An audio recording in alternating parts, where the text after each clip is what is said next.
नमस्कार, आप देख रहे हैं ब्रेकिंग बिहार। अभी हमारे साथ नेशन फर्स्ट डेमोक्रेटिक पार्टी के राष्ट्रीय अध्यक्ष डॉक्टर कौशलेंद्र नारायण। इनसे जानेंगे बीपीएससी में जिस प्रकार से क्वेश्चन पेपर आउट हुआ है उसको लेकर के डॉक्टर कौशलेंद्र नारायण का क्या कहना है। कौशलेंद्र जी, आपका स्वागत है ब्रेकिंग बिहार। जी, बहुत बहुत आपका ब्रेकिंग बिहार को और व्यक्तिगत आपके प्रति भी मैं आभार प्रकट करता हूं कि आपका चैनल बिहार में जिस तरह से ग्रास रूट की पत्रकारिता कर रही है, इसके लिए पुनः मैं एक बार और आपको साधुवाद देता हूं। अभी आपने क्वेश्चन किया कि बीपीएससी में जो ये प्रश्न पेपर लीक किया, प्रश्न पत्र, इसके बारे में क्या आपको कहना है। तो मैं कहना चाहता हूं, देखिए, ये आरा के कॉलेज में परीक्षा हो रहा है, स्टूडेंट लोग परीक्षा देने जा रहे हैं, देख रहे हैं कि आधा घंटा पहले ही सब माफिया लोग क्वेश्चन बनवा दे रहा है। तो मैं सीधा आपको बताना चाहता हूं कि ये तो उत्तरदायित्व सर्वप्रथम बीपीएससी के चेयरमैन के होता है, उसके बाद वहाँ का जिलाधिकारी कलेक्टर को होता है, सेंटर सुप्रिटेंडेंट को होता है, प्रिंसिपल के होता है, जो परीक्षा से जुड़े हुए हैं, जो चैनल है, और कलेक्टर जिला का ऑल इलेवन होता है, सारे विभागों के हेड होते हैं। एक चीज़ मैं बता रहा हूँ, बीपीएससी का चेयरमैन जिस व्यक्ति को अभी नीतीश जी बनाए हैं, कितना विवादित रहे आपसे छुपा हुआ नहीं है। पूरे बिहार की जनता जानती है कि लालू जी के समय में भी ये बदनाम थे। बार बार मैं कहता हूं कि ये बड़ा भाई छोटा भाई का जो चल रहा है खेल, इसमें बिहार की जनता उलझती है, फंसती है, दोनों एक है। मैं इस रूप में कहूंगा थोड़ा कि चोर चोर मौसेरे भाई, जो उनके समय आईएएस थे खूब लूटे, इनके समय भी लूट रहे हैं। तो बीपीएससी का चेयरमैन, आखिर आप जब पेपर यहाँ से भेजे हैं, पेपर कैसे लीक होता है, तो ये लोग किए हैं का। मेरा जो एनालिसिस है, जितनी भी परीक्षाएं बिहार में हो रही है अभी तक, उसमें पहले ही पेपर आउट करा। एसएससी में क्या हुआ, सब आउट करा दिया। सिपाही का पेपर आउट करा देता है, ये मोटी रकम ले लेते हैं, और रैकेट है, सीएम हाउस से जुड़ा हुआ रैकेट है, और वहीं से संचालन होता है अप्रत्यक्ष रूप से। मुख्यमंत्री का ये निर्देश है कि भाई बदनाम नहीं, हम तो ही हैं मुख्यमंत्री, क्या होगा, मुख्यमंत्री का पावर है। अगर ये ईमानदार रहते तो अभी डिस्ट्रिक्ट कलेक्टर को तुरंत सस्पेंड करते।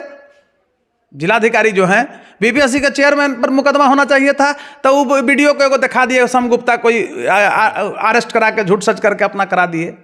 देखिए, यहाँ से लिस्ट जाता है सीएम हाउस से, वहाँ दलाल लोग बैठे हुए हैं, वो पैसे मोटी रकम लेते हैं, 20 लाख 25 लाख रुपया लिए हैं। संयोग से ये सौभाग्य कहिए बिहार के लिए, या दुर्भाग्य कहिए कि लोग जान गया।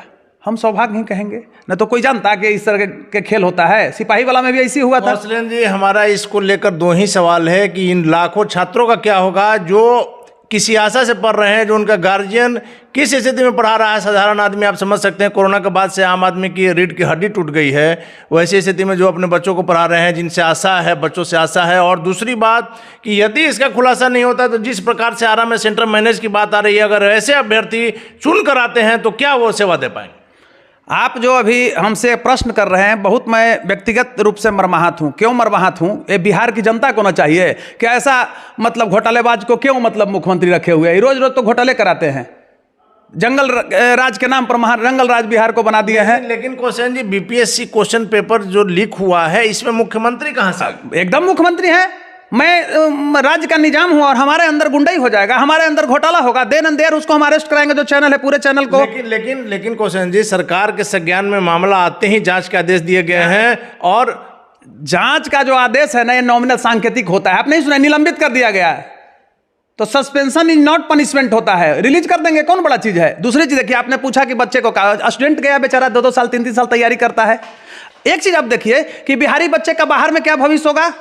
शर्म आती है, हमारा भी सर्किल, हम लोग भी बाहर रहे हैं, नौकरी भी किए हैं, पढ़ाई भी किए हैं। लोग पूछता है कि बिहार में ही ना हो रहा है। अब भाई सबसे जो टॉप क्लास के परीक्षा जो होती है, स्टेट का राज्य स्तरीय जो परीक्षा है, केंद्र में लोक सेवा आयोग होता है, स्टेट में राज्य सेवा आयोग होता है, और उसमें जब इस तरह का खेल हो रहा है तो आप क्या बात करते हैं उस राज्य का। कितना छवि, कितना हम लोग बौद्धिक लोग जो सशक्त है बौद्धिक रूप से, उनको कितना सुनने को मिलता है। रात पंजाब से एक दोस्त मेरा फ़ोन किया मजाक में, अरे भाई मुझे भी डीएसपी और एसडीओ बिहार में बनवा दो। अब बताइए, खिल्ली उड़ाया, हम भी हंस के उसको जवाब दिए। तो यही नीतीश जी का सरकार है, और नीतीश ने बिहार को, आज ही मैं एक पोस्ट लिखा हूँ, बार बार मैं कहता हूं कि दो चीज पर बिहार की जनता ध्यान दे, वह किसी जाति का जिस जाति में जन्म लिया है, अपराधी को कभी राजनीति में नहीं आने दे, अपराधियों के प्रति कोई मोह ममता नहीं रखे। जो समाज अपराधियों के प्रति मोह ममता रखेगा वो समाज कभी डेवलप नहीं कर सकता है। दूसरी चीज भ्रष्टाचारियों की, चाहे वो अफसर कितना हो बड़ा रहे या छोटा यूनिट पर रहे, और उसको कभी तरजीह सामाजिक और जाति के आधार पर नहीं देना चाहिए। अभी देखिए ना, छोटा एक उपाय मैं बता रहा हूँ। गाँव में जाइए, एक सिपाही जो है से बनाए हुए करोड़ों करोड़ का संपत्ति, और समाज उसको मानता देता है। शादी ब्याह में भी कहता है कि इसको एक बच्चा है भाई, लेकिन इसको 4 कट्ठा जमीन पटना में है, 5 कट्ठा दिल्ली में है। तो अब भ्रष्टाचार कहां से मिटेगा जी? किस नीतीश कुमार की बात करते हैं जिनके ये शागिर्द सारे लोग भ्रष्टाचारी हैं? ये सारा का सारा आरसीपी रामचंद्र प्रसाद का जो टैक्स है बिहार में, उस टैक्स के तहत मतलब भेजा गया है। आप देखिए कि जिस डीएम की ट्रांसफर जिला में किया गया था, जो पैसा नहीं पहुंचाया उनको 8 महीना 6 महीना में ट्रांसफर नीतीश जी कर दिया। देख लीजिए कितना शर्म की बात है। जितना मतलब घोटालेबाज था सब भेज दिया, इसलिए कि भाई जो ईमानदार रहेगा वो पैसा कहां से देगा। और सुरेंद्र जी, आप एक पार्टी के राष्ट्रीय अध्यक्ष के साथ साथ एक वकील भी हैं, हाईकोर्ट में, आप पटना हाईकोर्ट में प्रैक्टिस भी करते हैं। इसमें आप आगे क्या देख रहे हैं कि बीपीएससी जो क्वेश्चन लीक मामला, इसमें आगे क्या आप देख रहे हैं? आगे देखिए क्या होता है। क्या हमको तो नहीं लगता है कुछ होगा। वो बेचारा जेल में जाएगा, उसको बेचारे कहते हैं छोटा पदाधिकारी है, लपेट देंगे लोग। इतना तो तय है कि इसमें बड़े बड़े लोग शामिल हैं, बड़े माफिया है। अरे इसमें डायरेक्ट आर.के. महाजन है, डायरेक्ट सीएम हाउस का जो चैनल है वो सारे लोग हैं। तो नीतीश जी ईमानदार हैं तो मतलब वो सारे चैनल को बुलाए ना, हम उनको साधुवाद देते हैं। 5 साल तक मैं भी 5 के तक नीतीश कुमार का बहुत बड़ा फैन रहा, 5 से 10 तक, 2010 तक। आज क्यों बात उनके विरोध में बोलते हैं? नीतीश कुमार के लिए हम लोग भी सड़क पर उतरते थे, सहानुभूति थी। लेकिन आज नीतीश क्यों महक गए, क्यों दुर्गंध दे रहा है? नीतीश नाम से लोग एलर्जी कर रहा है बिहार में, बताइए। और सबसे बड़ा जो आज बिहार में जितनी भी अपराध और घोटाला और भ्रष्टाचार की जन्नी जो है वो भाजपा करवा रही है। लेकिन हमारे साथ तो वो चीज़ है, जाए तो जाए कहाँ भाई? उधर बड़ा भाई का सब है, देख ही रहे हैं, सब अपना परिवार से निकल रहा है, चोरे है सब। इधर वही चीज हो गया। तो जब तक बिहार की जनता तीसरी विकल्प की बात नहीं करेगी तो बिहार में कोई मतलब भ्रष्टाचार नहीं रुकेगा, कुछ नहीं होगा। ये सारे लोग को जेल भेजना चाहिए। नीतीश कुमार सत्ता से हटेंगे, हम तो साधुवाद देते हैं अमित शाह को और भाजपाइयों को। अरे बिहार के भाजपा लोग चोर है, ठीक है, आप लोग कुछ ईमानदार अगर हो तो आपको थाली देकर नहीं नीतीश कुमार भगा दिए थे, लात मार के भगाए थे, थाली परस करके, और उसको भी आप छोड़े हुए हैं। क्या आपका इमेज जा रहा है भाई? भाजपा को देखिएगा, बिहार में विनाश हो जाएगी भाजपा। बिहार की जनता अकुला रही है, लेकिन जाए तो कहां जाए? चाहता है कि कोई आए, लेकिन अब उधर जाता है, देखता है अरे बाप, उधर तो भी तो सांपे नाक है, इधर नाक नाक है, उधर भी सांप नाक है, वो भी काटेगा। चलिए क्वेश्चन जी, एक आखिरी सवाल है कि पीएमसीएच पटना में जीएनएम छात्राओं के छात्रावास को जिस प्रकार से वैशाली के राजा पाकर में कर दिया गया है, और यही नहीं, जिस प्रकार से उन छात्राओं पर लाठीचार्ज हुआ, इस पर क्या कहेंगे? देखिए, आप ये बताइए कि ये सरकार महिलाओं को भी छोड़ रही है, लाठी डंडा, माने आप कितनी मतलब नहीं करना चाहिए, शर्म आता है। जेंट्स पुलिस पीटा है, आप समझ ही रहे हैं कि क्या वो संस्कृति का परिचय वहाँ दिया है। देखिए एक पत्रकार वहाँ किया, उसको मार के नाक तोड़ दिया है जी, इलेक्ट्रॉनिक चैनल का ही पत्रकार।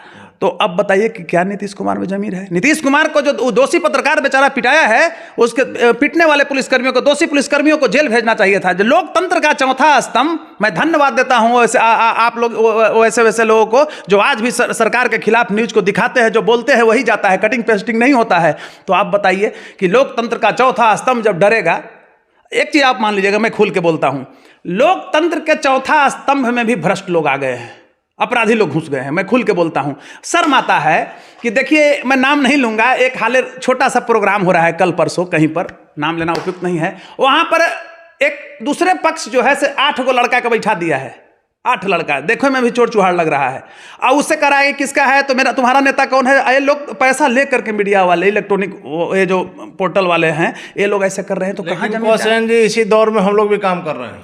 देखिए, आप लोग का छवि एक अलग है, आप बहुत वरिष्ठ पत्रकार बिहार के रहे हैं, आप कभी भी सत्ता के पीछे नहीं भागे और नैतिक मूल्यों के साथ आप समझौता नहीं किए। इसीलिए आप जब हमको अपने चैनल में कभी भी कहे हैं तो मैं जहां भी रहता हूं तो कोशिश करता हूं कि आपकी बातों को मैं नहीं उठाऊं, और इतना एक भरोसा के साथ मैं आता हूं, खुल के मैं कह रहा हूं, मेरे पास तो बहुत पैसा है नहीं, आज तक मैं ये चैनल नहीं बोलना चाहिए, आज तक मैं 5 रुपया आपके चैनल को दिया भी नहीं, 5 रुपया नहीं, ये मतलब बिहार की जनता को मैं खुलेआम बोलना चाहता हूं। लेकिन आज भी आप इतना इज्जत करते हैं, इतना बुलाते हैं, हमारे पैसा लेकर अगर कोई आदमी न्यूज दिखा रहा है तो उस न्यूज की क्या सार्थकता रहेगी? सार्थकता रहती है। एक चैनल की मैं बता रहा हूं, हंसना नहीं चाहिए। एक बहुत बड़ा मैंने घोटाला पकड़ा, सारे चैनल वाले ने चला, एक बड़े चैनल वाले के पास गए, बहुत लंबा लंबा बात करेंगे कि मैं क्राइम का ऐसे रहा हूँ वैसे रहा हूँ। वो कहते हैं कि ए भाई से हमारे के यहाँ तो पैकेज बना हुआ है, ये पैकेज आएगा तब मतलब जो है ये चलेगा। ऐसे घोटाला वाला कागज दे दीजिए ना, हम कहे कि कागज आपको दे दे बार्गन करने के लिए कि पैसा उठाइएगा वहाँ से। दोषियों को जेल भेजना मेरी प्राथमिकता होती है और मैं लड़ रहा हूँ। बिहार की जनता मुझे कुछ भी कहे, इतना जरूर कहता है कि वह ईमानदार आदमी है, आज लड़ रहा है। चोर गुंडा मवाली को मैं कभी तरजीह नहीं दूँ, बड़े बड़े लोगों से लड़ा। लेकिन एक चीज़ मैं कहना चाहता हूँ कि आपका जो स्टेटमेंट होता है, जैसे मीडिया कर्मियों में voice is the way of expressing statement capacity जो आप में है, और जो मूल तथ्यों को आम पब्लिक के बीच में परोसते हैं, उसी के चलते मैं आपकी बात को नहीं इग्नोर करता हूं। मैं जरूर आता हूं। आज आपने बुलाया इस मुद्दे पर तो मैं इसीलिए आया। क्या इतना भरोसा हुआ कि जो मैं बोलूंगा वही? अरे मेरा सरकार के खिलाफ बोलते हैं, कटिंग पेस्टिंग क्यों करते हो? अब बोलते हैं तो काट लेता है लोग। और खासकर प्रिंट मीडिया का तो और जमीर गिर गया है, एक लाइन भी अपोजिशन के नहीं लिखाता है, चोर मवाली के लिखाता है। आप देखिए ना, शर्म आएगा, ऐसा ऐसा न्यूज निकलता है, कहीं उसका तथ्यात्मक न्यूज नहीं होता है, वो व्यूज होता है, बैठे बैठे अपना बना दिए, पेड न्यूज हो गया। लेकिन आपके चैनल को मैं धन्यवाद देता हूं, खासकर आपके जैसे वरिष्ठ पत्रकारों को, कि आज भी जो लोकतंत्र का चौथा स्तंभ है, जन माध्यम का एक सशक्त रूप मीडिया है, उसको आप लोग जिंदा किए हुए हैं। नैतिक मूल्यों का क्षरण नहीं होने दे रहे हैं। ये मैं इस आपके स्टूडियो से बिहार की जनता को संदेश देना चाहता हूं कि ऐसे ऐसे लोग पर ही बिहार की पत्रकारिता जो है देश में पूर्व में भी परचम लहराया था और आने वाले समय में भी लहराएगा। कौशलेंद्र जी, हर फील्ड में अच्छे बुरे लोग हैं, लेकिन अच्छे लोगों के कारण ही देश दुनिया चल रही है। आज भी अच्छे लोगों की पत्रकारिता क्षेत्र में कमी नहीं है और उन्हीं के बदौलत लगातार जो है सरकार का अच्छाई हो या बुराई हो लगातार दिखाया जाता है। देखिए अनिल जी, बार बार मैं कहता हूं कि आप वरिष्ठ पत्रकार हैं, हम आपको विशेष नहीं बता सकते हैं, लेकिन मेरा भी पत्रकारिता से ही नौकरी त्याग करके पत्रकारिता में आया, 1 दशक तक काम किया। लेकिन एक चीज़ मैं कहना चाहूँगा, बहुत अच्छा लगता है आपका शब्द कि डिटरमाइंड माइनॉरिटी मेक्स हिस्ट्री। कृत संकल्प कम संख्या वाले लोग ही इतिहास का निर्माण करते हैं, किया है। जैसे मैं अपराधी के खिलाफ बोलता हूँ, मैं खुल के जिस बिरादरी से हूँ, हमको हंसी आता है, शर्म आता है। एक वर्ग उसमें भी अपराधियों के पक्ष में आता है जाति के नाम पर। उसका हिस्ट्री उलट के देखो, कितना जाति को तुम्हारा मारा है, कितना माँ बहनों का चीरहरण किया है, और अपनी इज्जत नहीं बचा पाया, जो खदरा गया जिस शहर में रहता था। वर्ग हो, यदि अपराधियों को संरक्षण दे रहा है तो अपराधी की कोई जात नहीं होती। एकदम उसको भगाइए। पहले वो आपके जात को घात करेगा, आपके नौनिहाल बच्चे को बर्बाद करेगा। उसी तरह से आप लोग हैं, आप लोग लड़ रहे हैं, नैतिक मूल्यों को लेकर के जा रहे हैं, जन माध्यम का जो रूप है उसको लेकर के जा रहे हैं। आज मैं यहाँ पर बोल रहा हूँ कि भाई बीपीएससी का चेयरमैन, आप लोग अब इस न्यूज़ को हमारा काट दीजिए, तो ये नहीं ना चलेगा। हम जो अगर हमको बुलाए हैं तो मेरा जो स्टेटमेंट है उसको आम पब्लिक में ले जाइए, हमारी भावना को ले जाइए, जो बात है सभी बातों को। और मैं आपके तरफ से बोल रहा हूँ कि बताइए, वो किसी समाज का ही बेटी बहन है, उसको कितना लाठी से जेंट्स पुलिस पीटी है, ये तो नहीं। और जिस तरह से वो, अगर यहाँ का लोकतंत्र अगर सही रहता तो संज्ञान केंद्र सरकार को भी लेना चाहिए था। छेड़खानी भी पुलिस की है, कितना पैर फटा हुआ है, सब फटा हुआ है। तो ये दरिंदे जो बिहार पुलिस, मतलब जदयू की पुलिस और बीजेपी की पुलिस बन के रह गए, बीजेपी तो यहाँ खत्म है। तो ये थे हमारे साथ नेशन फर्स्ट डेमोक्रेटिक पार्टी के राष्ट्रीय अध्यक्ष डॉक्टर कौशलेंद्र नारायण, जिनका साफ तौर पर का नाम है कि छोटी मछलियों पर हाथ डालने से कुछ नहीं होगा। इसमें बड़े बड़े लोग शामिल है, बड़े माफिया शामिल है, और कहाँ तक इन्होंने बोला वो आपने सुना। आगे क्या होगा देखना काफी दिलचस्प होगा। फिलहाल आप बने रहे ब्रेकिंग बिहार के साथ।